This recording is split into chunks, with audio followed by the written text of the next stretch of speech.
Bagaimana membaca pernyataannya Pak Kasmujo yang juga pada saat itu sudah pernah diperkenalkan juga oleh Pak Jokowi? Iya, dan memperkenalkannya salah lagi. Fakultas Kehutanan jurusan Teknologi Kayu. Teknologi kayu itu nggak pernah ada di Fakultas Kehutanan, gitu loh. Jadi salah lagi. Apa yang dibaca Mas Roy dari pernyataan yang dibaca Pak itu ya berarti waktu itu feedingnya salah. Feedingnya ke dia salah, dan kemudian kemarin mungkin dengan Pak Kasmujo mau diajak, ayo bantuin dong cerita ini. Alhamdulillah sekali lagi, Pak Kasmujo saya hormati betul, beliau jujur. Beliau mengatakan saya bukan dosen pembimbing skripsinya, juga bukan dosen pembimbing akademiknya, karena waktu itu beliau masih asdos. Seorang asdos, saya dulu pernah jadi asdos, asisten dosen. Ya, itu nggak boleh tanda tangan di KRS. Jadi kalau nggak boleh tanda di KRS ya berarti sama sekali nggak ngerti nih statusnya Jokowi ini apa waktu mahasiswa. Itu Mas Fred malah semakin diragukan dengan kemunculan Pak Kasmujo bersama Pak Jokowi. Ya enggak apa-apa, tapi saya melihat justru statementnya Pak Kasmujo itu justru menjelaskan. Menjelaskan apa?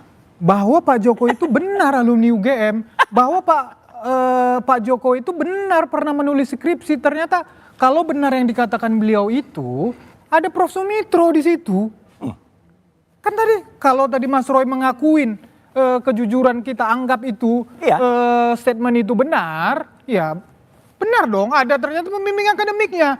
Yang saya mau katakan bahwa Pak Kasmujo ini tidak akan terlepas dari kampus UGM. Nanti keterangan ini akan disinkronkan di dalam proses hukum. Ya nanti mana yang benar kan jelas. Jadi kan semuanya itu juga ada dokumen-dokumen tertulisnya. Kan begitu. Jadi statementnya Pak Jokowi di tahun 2017 itu dulu jelas banget. Saya waktu itu ketemu dengan Pak Kasmujo dulu galak banget ini. Saya bolak-balik keluar. Dan terima kasih Pak Kasmujo, berkat bimbingan Bapak saya bisa menyelesaikan skripsi saya. Saya juga pernah menjadi mahasiswa. Adik-adik ini juga pernah, semua orang pernah menjadi mahasiswa yang pernah didampingi oleh asisten dosen. Memang dia membimbing kita, bahkan justru asisten inilah yang paling dekat dengan kita sebagai mahasiswa. Karena dia kalau dosen-dosen pembimbingnya yang aslinya itu yang senior biasanya memang kita justru jarang ketemu sama orang-orang seperti itu. Gitu loh, apalagi di UGM gitu, Mas. Kuliah-kuliah zaman dulu. Di UGM apalagi kuliah-kuliah zaman dulu yang dosen-dosen senior itu jarang kita, justru mahasiswa yang masih muda-muda inilah. Jadi di UGM apa yang diragukan dari Mas Roy? Pembimbing. Gini loh. Itu juga bisa dibilang pembimbing. Penjelasannya diberikan dari lulusan UGM asli, ya gitu. Mas lulusan mana? UGM bukan? Iya. Bukan kan? Saya S2 UGM. S2-nya, S1-nya UGM enggak? S1 saya dari Universitas Lampung. Ah udah.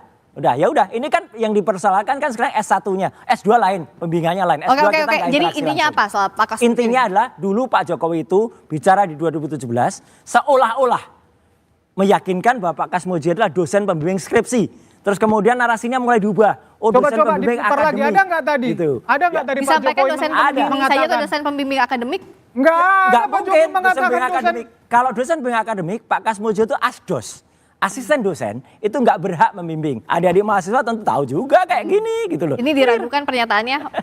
Walaupun bukan pembimbing skripsi, tapi soal pembimbing akademik ini juga diragukan. Siapa bilang masa asisten dosen tidak berhak untuk membimbing? Justru kehadiran nggak boleh Mas, asisten dosen kok tanda tangan KRS nggak boleh. Nah kalau tanda tangan hitam di atas putih dokumen kampus, dokumen fakultas, dokumen skripsi memang tidak ada. Bukan lulusan UGM ya kayak benar gini. Itu. Tetapi ini bukan lulusan UGM memang tugas asisten dosen adalah membimbing mahasiswanya. Jauh. Terus apa kehadiran fungsinya asisten dosen? Ayo asisten dosen itu membantu dosen dalam perkuliahan, bantu nyiapin materi buat dosen. Aku dulu pernah asdos Mas. Mas pernah asdos gak? Saya nggak pernah. Tapi saya pernah dilayani. Tapi saya pernah dilayani oleh asisten dosen.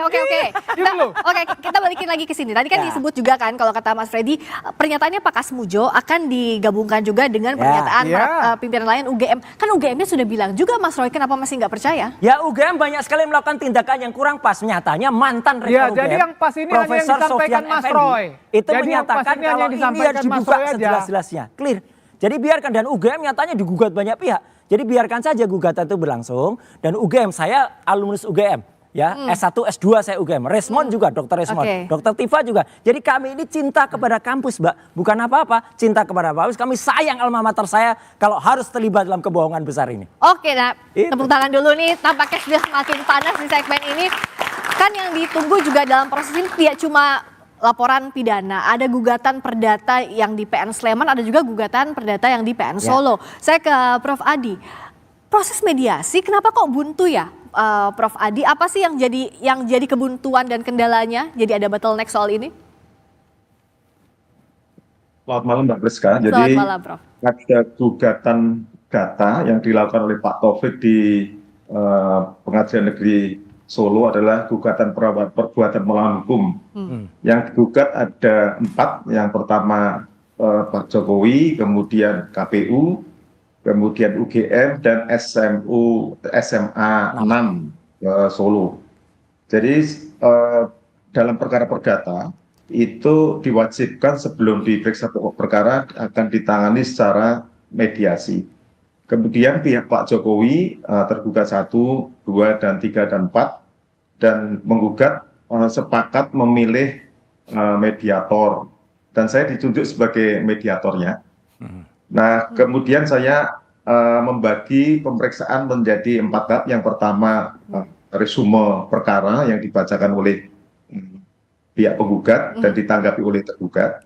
Kemudian pertemuan kedua adalah kaukus, saya ketemu dengan pihak penggugat tergugat secara terpisah kamar untuk menyampaikan persepsi, untuk berdiskusi banyak hal.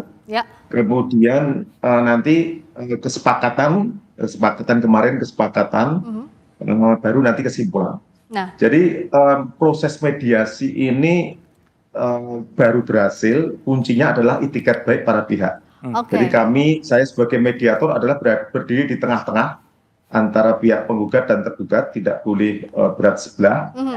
Dan setelah kami lakukan proses pemeriksaan beberapa kali, nampaknya khusus untuk pihak penggugat dan tergugat 1 sudah sepakat mediasi tidak berhasil. Tidak berhasil. Sedangkan untuk tergugat, tergugat 2, 3, dan 4 kita upayakan. Semoga 2, 3, 4 berhasil. Jadi yang 1 belum berhasil, yang 2, 3, 4 mungkin insya Allah berhasil.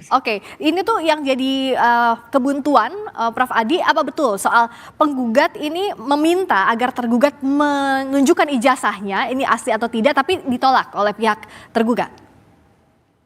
Jadi ketika membacakan resume perkara, pihak penggugat kan sudah seperti yang disampaikan oleh para penggugat dan tergugat di media, makanya saya berani ngomong di sini karena sudah disampaikan di media. Jadi Pak Taufik menginginkan agar dibuka ijazahnya di muka publik. Oleh Pak Jokowi, begitu ya, pihak Pak Jokowi. Pak Jokowi, sedangkan pihak tergugat sejak awal tidak berkenan. Sebenarnya kalau Pak Jokowi bisa hadir sendiri, memang kalau dalam mediasi kan harusnya diwajibkan untuk hadir sendiri, kecuali beliau keluar kota, keluar negeri, terus sakit, pengakuan, atau sedang menjalankan tugas. Nah, seringkali kalau diwakilkan oleh pihak kuasa hukum, mediator akan kesulitan untuk menemukan titik temu antara kesepakatan antara penggugat dan tergugat langsung. Saya sebenarnya yakin kalau Pak Jokowi hadir walaupun lewat video call, itu akan tercapai kesempatan mediasi yang mungkin kita usahakan.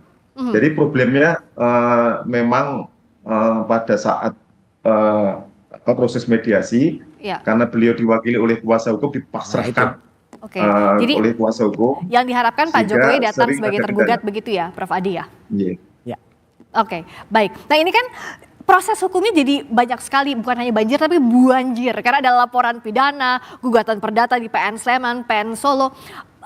Menurut Pak Arianto ini akan efektif atau tidak dalam prosesnya, dalam waktu yang bersamaan seperti ini? Tapi jawabnya usai jeda. Pak Arianto di Dua Arah, kami segera kembali.